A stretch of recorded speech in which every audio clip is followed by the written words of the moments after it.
রেখা দেবী তার বড় ছেলে প্রতীক, ছোট ছেলে প্রীতম এবং বড় বৌমা রীতা ও এক মেয়ে চন্দনের সঙ্গে বাস করে।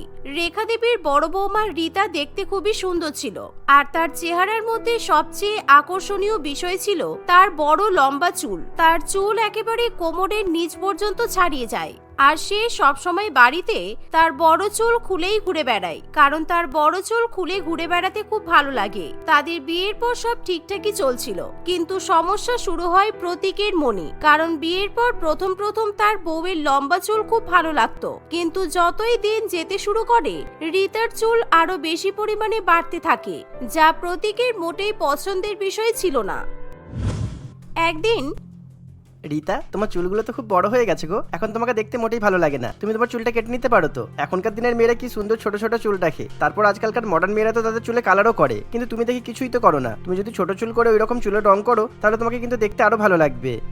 ও, এখন আমার বড় চুল তোমার অপছন্দের বিষয় হয়ে গেল? কিন্তু কিছুদিন আগে পর্যন্ত তুমি তো আমার চুলের কত প্রশংসা করতে, আর তুমি বাজার থেকে জুঁই ফুল পর্যন্ত নিয়ে আসতে আমার চুলে লাগিয়ে দেওয়ার জন্য, কিন্তু এখন তুমি কিছুই কিনে আনো না, কারণ এখন তো তোমার মডার্ন ছোট চুলওয়ালা মেয়ে পছন্দ, তাই তো?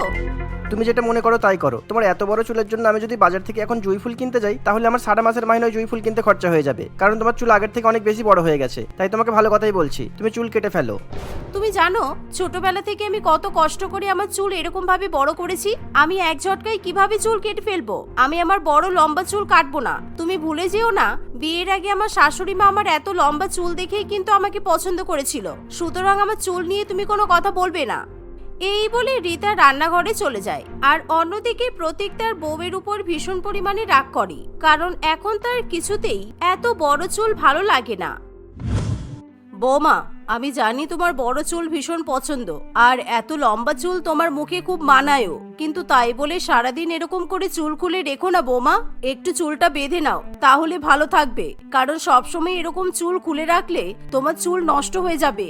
আপনাকে আর আমার দুঃখের কথা কি বলবো মা, আমার মনে হচ্ছে আমার চুল এমনিতেও নষ্ট হয়ে যাবে, কারণ কি জানেন, আপনার ছেলে এখন আমার লম্বা চুল পছন্দ করছে না, সেই শোকে আমি আর চুল বাঁধবো না। ও বলেছে আমাকে চুল কেটে ছোট করে দিতে, কারণ মডার্ন মেয়েরা নাকি ছোট চুল রাখে, আর আমি কিভাবে আমার চুল ছোট করব বলুন? আমার এত শখের লম্বা চুল আমি কিছুতেই হারাতে চাই না, আপনি দয়া করে আপনার ছেলেকে বোঝান। রীতা ভাবে যে বরের নামে শাশুড়ি মায়ের কাছে নালিশ করে সে হয়তো কোনো সুরাহা পাবে, কিন্তু শাশুড়ি মাও এখন উল্টো গান গাইতে শুরু করে দেয়, কারণ সে তার ছেলের কথাতেই সায় দেয়।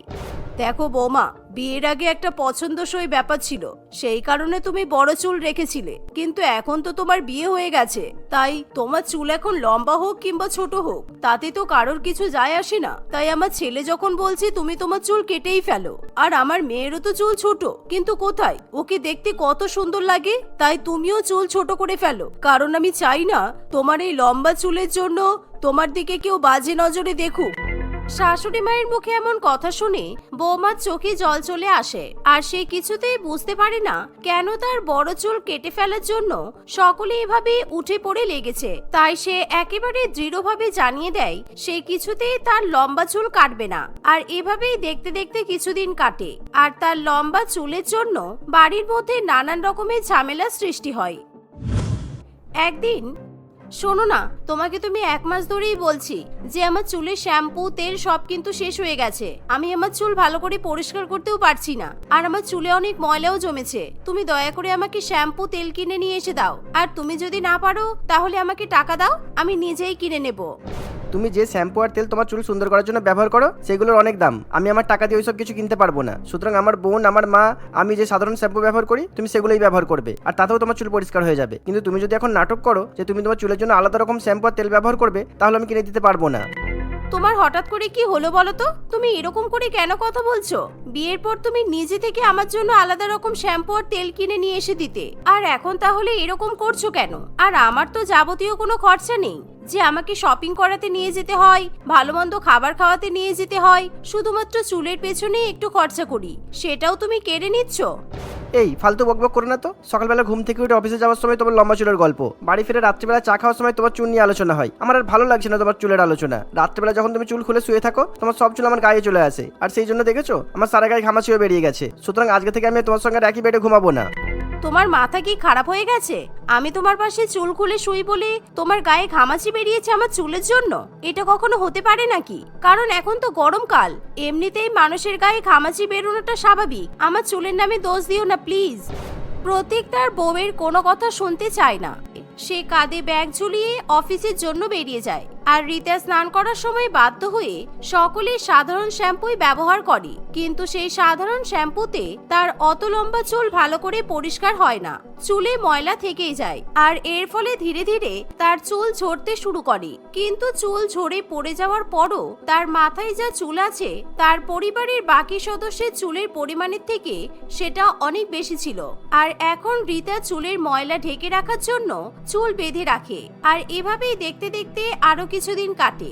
একদিন দুপুরবেলা খাওয়ার সময়, ওমা এদিকে আসো, এই দেখো বড় বৌদি কি কাণ্ড করেছে। আমি একটু ছুটির দিনে শান্তি মতো মাংস ভাত খাবো, আর সেটাও আমার কপালে জুটছে না। এই দেখো মাংসের ঝোলের মধ্যে দুটো লম্বা লম্বা বড় বড় চুল। এই বাড়িতে একমাত্র বড় বৌদিরই তো চুল লম্বা, সুতরাং এটা বড় বৌদিরই চুল। ধুর, আমার ভালো লাগে না, আমি আর খাবোই না। আরে এরকম করিস না, দুপুরবেলা এভাবে খাবার ছেড়ে উঠে যেতে নেই, সংসারে অমঙ্গল হয়। আর বড় বৌমা, তোমাকেও বলিহারি যাই কতবার বলেছি যে তুমি তোমার এই লম্বা চুল কেটে ফেলো, কিন্তু তুমি তো আমার কোনো কথা শুনবে না। দেখেছো আজকে আমাদের খাবারে চুল পড়েছে। ছি, এরকম চুল মেশানো খাবার খেলে তো শরীর খারাপ করবে। কিন্তু মা, এটা তো আমার মাথার চুল নয়, কারণ দেখুন আমার চুলের রং একেবারে কালো, আর এই চুলগুলো হালকা খয়েরি কালারের। নিশ্চয়ই যখন আমি খাবার পরিবেশন করছিলাম তখন হাওয়াতে চুলগুলো উড়ে এসে পড়েছে। এই চুলগুলো আমার নয়, বিশ্বাস করুন। চুপ করো বৌদি, একদম মিথ্যে কথা বলবে না। আসলে তুমি ইচ্ছে করে মাংসের ঝোলের মধ্যে তোমার মাথার চুল মিশিয়ে দিয়েছো যাতে আমি খাবার খেতে না পারি, আর যাতে তুমি এই সমস্ত মাংস একাই তুমি দাদার সঙ্গে বসে বসে গিলতে পারো, তাই তো? প্রীতমের এরকম কথা শুনে রিতার উপর বাড়ির সকলেই রেগে যায় আর তাকে ভীষণ পরিমাণে বকাবকি করে। এমনকি সেদিন বাড়ির কেউ কোনো খাবারও খায় না। কিন্তু রিতা একেবারে সত্যি কথাই বলছিল।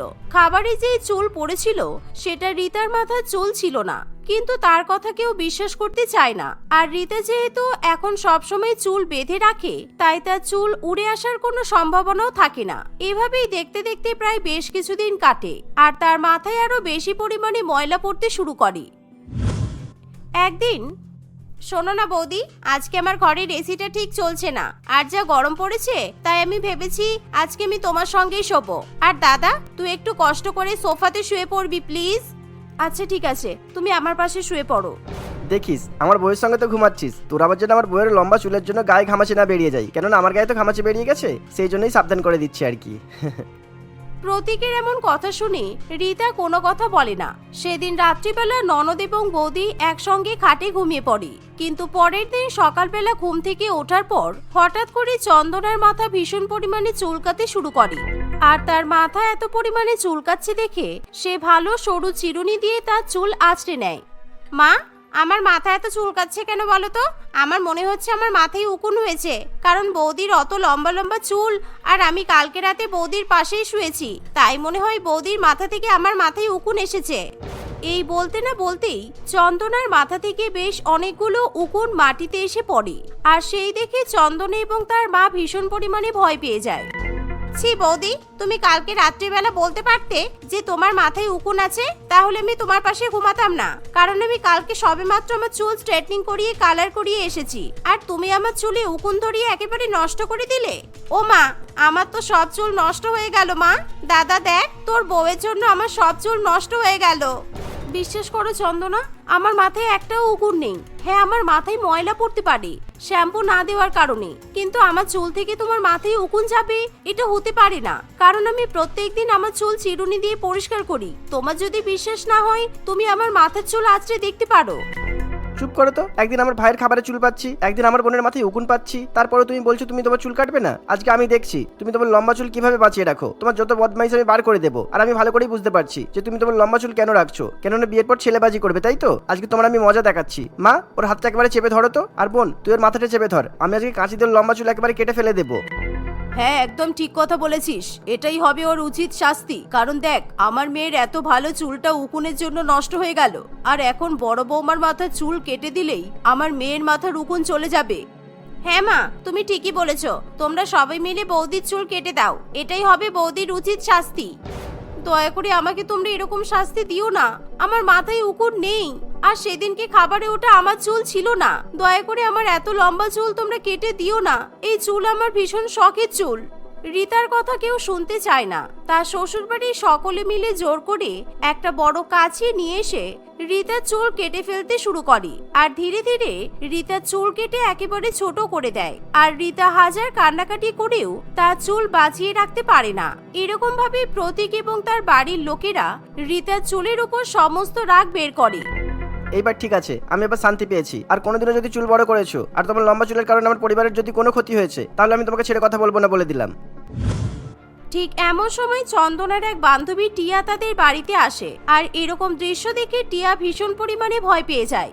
তোর কি মাথা খারাপ হয়ে গেছে চন্দনা? আর তোমরা কি পাগল নাকি? চন্দনার মাথায় উকুন পেয়েছো বলে তোমরা বড় বৌদির মাথার সব চুল কেটে ফেললে? তোমাদের কোথাও একটা ভুল হচ্ছে। আর আমি সেই জন্যই আজকে তোমাদের বাড়িতে এসেছি। কালকে আমি চন্দনার সঙ্গে চুল স্ট্রেটনিং আর কালার করিয়ে ট্রেনে করে বাড়ি ফিরছিলাম। আর ট্রেনে ভীষণ ভিড় ছিল। আর আমরা স্বাভাবিকভাবে যথারীতি লেডিস কম্পার্টমেন্টেই উঠেছিলাম। তারপর থেকে আমি যখন বাড়িতে ফিরেছি, রাত্রিবেলা আমার মাথা ভীষণ চুলকাচ্ছিল। আর তারপর দেখলাম যে আমার মাথায় উকুন হয়েছে। আর আমি ভাবলাম আমার মাথায় যখন উকুন হয়েছে। মানে তুই কি বলছিস? তোর মাথায় উকুন হয়েছে? হ্যাঁ, আমার মাথায় উকুন হয়েছে। আর তোর মাথায় যে উকুন হয়েছে সেটা তোর বৌদির কোনো দোষ নেই। সেটা হলো ট্রেনের লেডিস কম্পার্টমেন্টের দোষ। আর তুই নিজের মাথায় উকুন দেখে তোর বৌদির মাথার এত লম্বা চুল নষ্ট করে দিলি। ছি, আপনারা খুব বাজে ব্যবহার করেছেন। এরকম ভাবে বাড়ির বউয়ের চুল কেটে দেওয়া একদমই ঠিক হয়নি। টিয়ার মুখে এমন কথা শুনে সকলে ভীষণ পরিমাণে লজ্জা পেয়ে যায়। আর তারা লজ্জায় রিতার সঙ্গে চোখে চোখ মেলাতে পারে না। কারণ তারা বুঝতে পারে যে বড় বৌমার মাথার লম্বা চুল কেটে তারা ভীষণ পরিমাণে ভুল করেছে। আর তারা কোন মুখে রিতার কাছে ক্ষমা চাইবে বুঝে উঠতে পারে না। আপনারা আমাকে ভুল বুঝে আমার লম্বা চুল কেটে দিয়ে শান্তি পেয়েছেন তো? এবার আমি প্রতিজ্ঞা করছি আমি আর কোনোদিনও লম্বা চুল রাখবো না। আমি একেবারে টাক হয়ে যাব। এই বলে রিতা তার মাথার সব চুল কেটে ফেলে। আর সে টাক হয়ে সারা বাড়িতে টাক মাথা নিয়ে ঘোরাফেরা করে। আর এর ফলে তাকে দেখতে খুবই খারাপ লাগে। তাই তার শাশুড়ি মা, ননদ, স্বামী, দেওর সকলে মিলে রিতার কাছে ক্ষমা চায়। আর তাকে আবার চুল বড় করতে বলে। এর ফলে রিতা তাদেরকে ক্ষমা করে দেয়। আর সেদিনের পর থেকে রিতা আবার চুল বড় করতে শুরু করে। আর সময়ের সঙ্গে সঙ্গে রিতার চুল আবার আগের মতো বড় হয়ে যায়। চলো পীযূষ, আমরা তাড়াতাড়ি করে বিয়ে করে নিই। না হলে আমার বাবা মা তোমার সঙ্গে আমার সম্পর্ক মেনে নেবে না। আমার বড়লোক বাবার নিজের টাকার উপর খুব অহংকার, যা আমার মোটেই পছন্দ নয়। সেই কারণে আমি চাই না আমার বাবা তোমাকে অপমান করুক।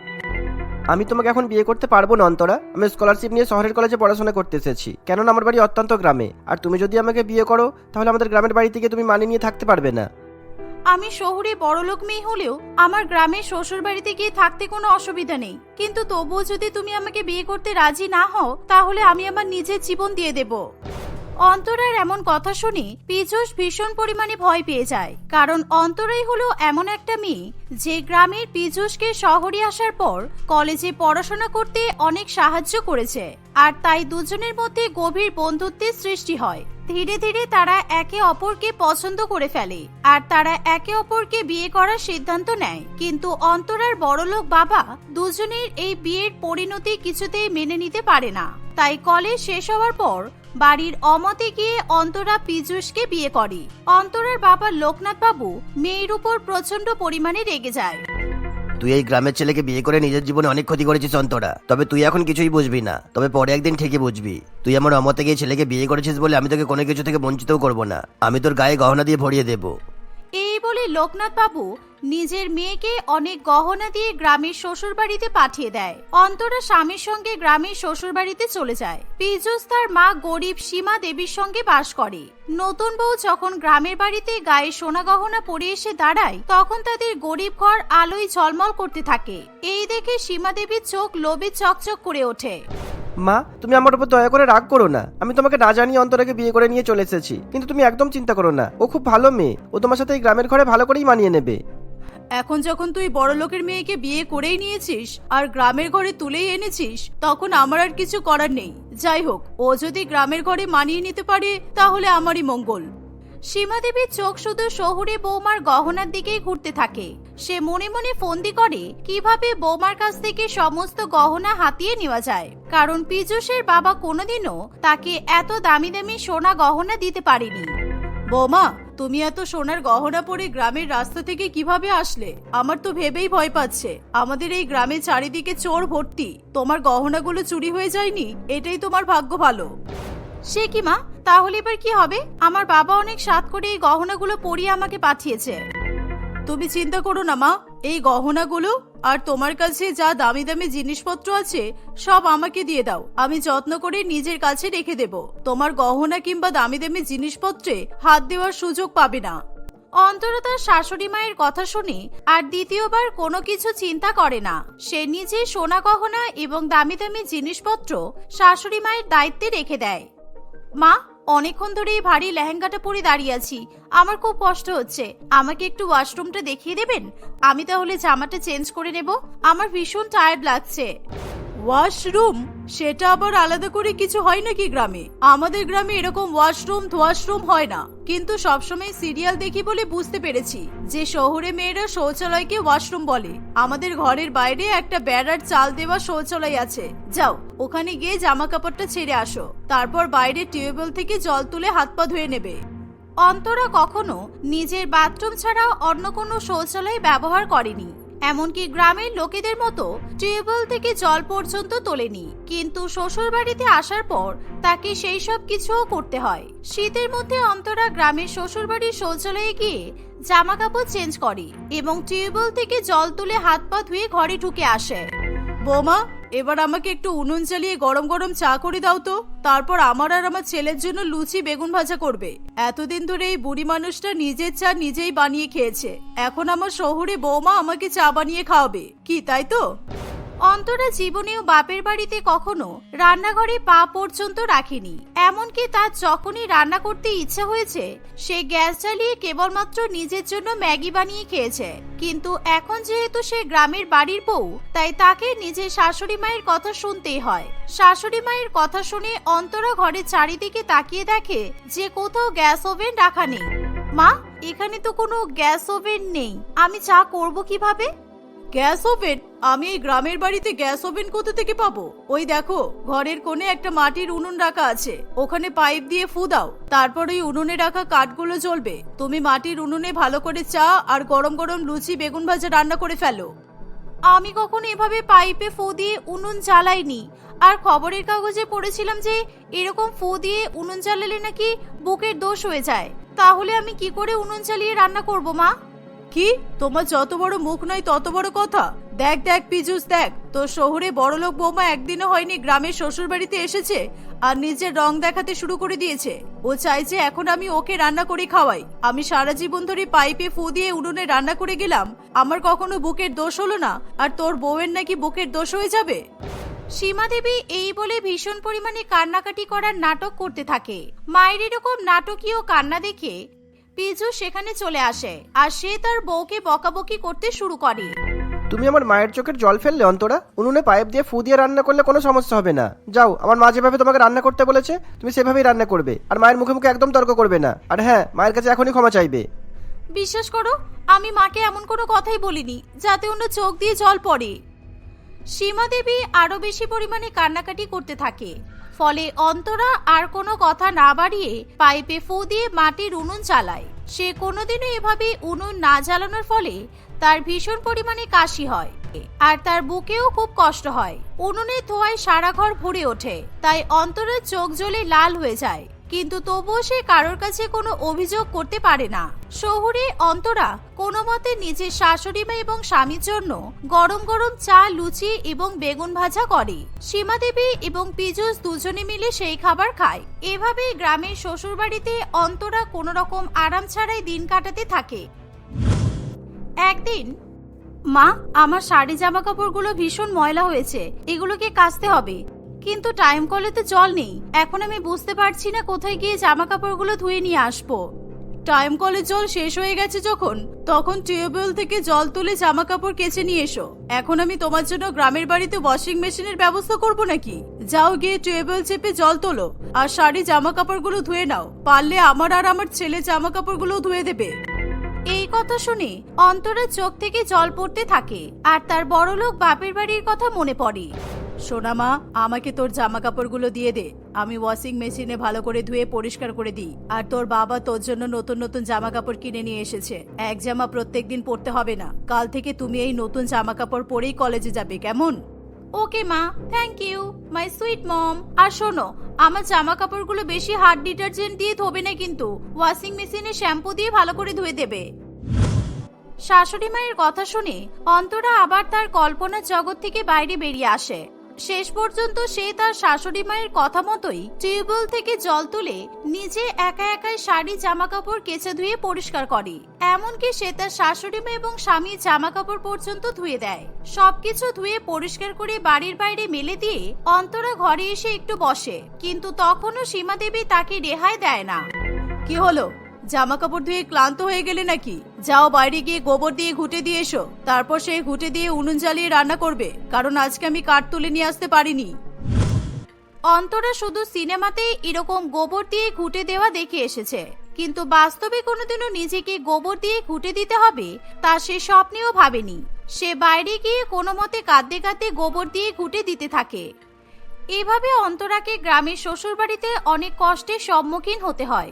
এমনকি পাইপে ফু দিয়ে উনুন জ্বালাতে জ্বালাতে তার বুকের দোষ হয়ে যায়, কিন্তু কেউ তাকে একবারও ডাক্তারের কাছে নিয়ে যায় না। একদিন অন্তরা কাঁচতে কাঁচতে উনুন চালিয়ে রান্না করছে, এমন সময় পীযূষ খুবই আনন্দিত হয়ে নাচতে নাচতে ঘরে আসে। মা, তোমার জন্য একটা অনেক আনন্দের খবর আছে। আমি শহরে থাকার জন্য আমাদের জন্য একটা বড় ফ্ল্যাট বুক করে ফেলেছি, আর ফ্ল্যাটের জন্য অ্যাডভান্স টাকাও পেমেন্ট করে দিয়েছি। পীযূষের কথা শুনে সীমা দেবী ভীষণ পরিমাণে খুশি হয়, কিন্তু স্বামী এত টাকা কোথায় পেল সেই নিয়ে অন্তরার খুবই চিন্তা হয়। যাক, আমাদের আর কষ্ট করে এই গ্রামের বাড়িতে দিন কাটাতে হবে না। ভাগ্যিস আমি এতদিন ধরে টাকাগুলো জমালাম, আর সেই জন্যই তো তুই ফ্ল্যাটের অ্যাডভান্সটা পেমেন্ট করতে পারলি। কিন্তু মা, আপনি যে বলছেন আপনি টাকা জমিয়েছেন, আপনি এত টাকা পেলেন কোথা থেকে? আমার স্বামী এমন আহামরি কিছু ইনকাম করে না। তারপর আপনার স্বামীও একটি কারখানায় কাজ করত, সেই টাকা দিয়ে টাকা জমিয়ে আপনি আপনার ছেলেকে শহরের ফ্ল্যাট করার জন্য টাকা অ্যাডভান্স দিয়ে দিলেন। সীমা দেবী এবং পীযূষ অন্তরার কথা শুনে ভীষণ রেগে যায়। শোন বাবা, তোর বউয়ের কথা শোন। আমি তোকে টাকা দিয়েছি, তাতেও তোর বউয়ের সমস্যা। ও শুধু ভাবে যে ওর বড়লোক বাবা আর মা শহরে বাস করে, আমরা শহরে ফ্ল্যাট কিনেছি, তাতে তোর বউয়ের গায়ে জ্বালা ধরছে। মা, তুমি অন্তরের কথা এত পাত্তা দিচ্ছ কেন? ও পাগল ছাগলের মতো যা বকছে ওকে বকতে দাও না। আসলে ওর তো জীবনে কোনো পরিবর্তন হবেই না। ও যেমন গ্রামের শ্বশুরবাড়িতে চাকরানির কাজ করে, তেমন শহরের শ্বশুরবাড়িতে গিয়েও চাকরিগিরি করবে। পীযূষ তার মায়ের পাল্লায় পড়ে একেবারে পরিবর্তিত হয়ে যায়, কিন্তু অন্তরা তখনও বুঝতে পারে না যে সীমা দেবী এবং পীযূষ কোথা থেকে এত টাকা জোগাড় করতে পারলো। একদিন হঠাৎ করে অন্তরার বান্ধবী টুম্পা অন্তরাদের গ্রামের বাড়িতে আসে। টুম্পাকে দেখে অন্তরা ভীষণ পরিমাণে খুশি হয়, কিন্তু বিপদে পড়ে যায় সীমা দেবী এবং পীযূষ, কারণ তারা যে প্রমোটারকে অ্যাডভান্স করে শহরে ফ্ল্যাট কিনেছে সেই প্রমোটারের বউ ছিল টুম্পা। কিন্তু টুম্পা যে অন্তরার বান্ধবী সেটা পীযূষ এবং তার মা জানতো না।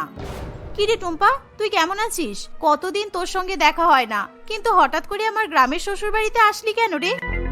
তোর বড় আর শাশুড়ি মা আমাকে গ্রামের বাড়িতে আসতে বাধ্য করেছে, কারণ ওনারা শহরে যে ফ্ল্যাট কিনেছে সেই ফ্ল্যাটের অ্যাডভান্স হিসেবে তোর বিয়ের সব দামি দামি গহনা আমার বরের কাছে গচ্ছিত রেখেছে। আর আমি লুকিয়ে লুকিয়ে সব কথা শুনে নিয়েছি। আমি যেহেতু তোর বরের ফটো দেখেছিলাম, তাই ওকে চিনতে আমার কোনো অসুবিধা হয়নি। আর আজকে আমি এখানে তোর সোনা গহনাগুলো ফেরত দিতে এসেছি। এই বলে টুম্পা অন্তরার সব দামি দামি সোনা গহনা তাকে ফেরত দিয়ে দেয়। এরকম ঘটনা শুনে অন্তরা কি বলবে কিছুই বুঝে উঠতে পারে না। আমি আপনাদের সঙ্গে এতদিন ধরে এই গ্রামের বাড়িতে থেকে মিলেমিশে সংসার করার চেষ্টা করেছি। নিজে বড়লোক হওয়া সত্ত্বেও আমার শাশুড়ি মা আমাকে যা যা করতে বলেছে আমি তাই তাই করেছি। একবারও কোনো প্রতিবাদ, কোনো অভিযোগ কিছুই করিনি। কিন্তু আপনারা এত লোভী যে শহরে ফ্ল্যাট কেনার জন্য আমার বিয়ের সব গহনা গচ্ছিত রেখে দিলেন, কিন্তু একবার আমাকে জানানোর প্রয়োজন মনে করলেন না। আমি আর এই শ্বশুর বাড়িতে কিছুতেই থাকতে পারবো না, অনেক হয়েছে, আর নয়। এই বলে অন্তরা তার বান্ধবীর সঙ্গে নিজের বাপের বাড়িতে ফিরে যায়। বৌমা বাড়ি থেকে চলে যাওয়ার পর সীমা দেবী এবং পীযূষ নিজেদের ভুল বুঝতে পারে। তাই তারা কিছুদিন পর অন্তরার কাছে যায় এবং অন্তরার বাবা মায়ের কাছে ক্ষমা চায়। অন্তরা যেহেতু পীযূষকে ভীষণ ভালোবাসতো, তাই সে নিজের স্বামী এবং শাশুড়ি মাকে ক্ষমা করে দেয়। তারপর থেকে পীযূষ দিনরাত খাটাখাটনি করে নিজের মা এবং বউয়ের জন্য শহরে একটি ফ্ল্যাট কিনে সুখে শান্তিতে বসবাস করতে থাকে।